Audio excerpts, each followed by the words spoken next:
It's Belinda. What is an ideal candidate in HR's eyes? So I'll repeat, what is an ideal candidate in HR eyes? So that's a good question because sometimes an ideal candidate for HR is not always an ideal candidate for the supervisor or the manager, whoever's hiring, because sometimes HR may not be looking for all of the details that maybe that maybe the manager or maybe the supervisor who's working that floor is looking for.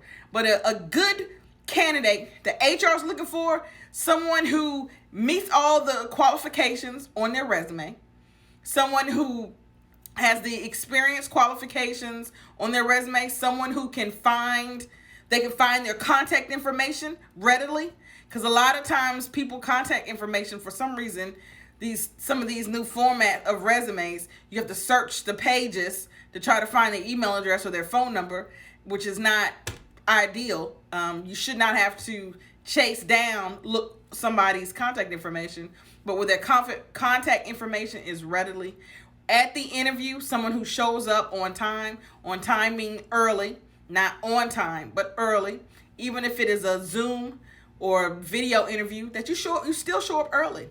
On Zoom, you get notification when someone's waiting for you. They have already signed on and they're waiting for you to come on. So even for Zoom, you can sign on early.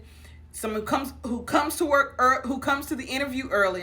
Come to the interview early, dressed appropriately. Bring a copy of your resume. I say that even if it's a virtual, have a copy of your resume in front of you. But who brings a copy of their resume and who is ready to go, and who can articulate their skills for the needs of the company. Because a lot of times people will come to the interview and then they can't articulate what they need to in order to win the interview.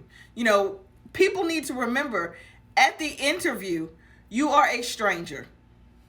And it is your job to explain your skills. Your resume, people say, well, it's on my resume, but you need to talk more than just your resume. Yes, it's on your resume, but you can go in more detail. A resume is a snapshot. A resume doesn't say everything you did, every detail. They don't have stories behind it. It doesn't usually speak of your personality. So at the interview is when you want to talk about your skills, let your personality show, a professional personality show.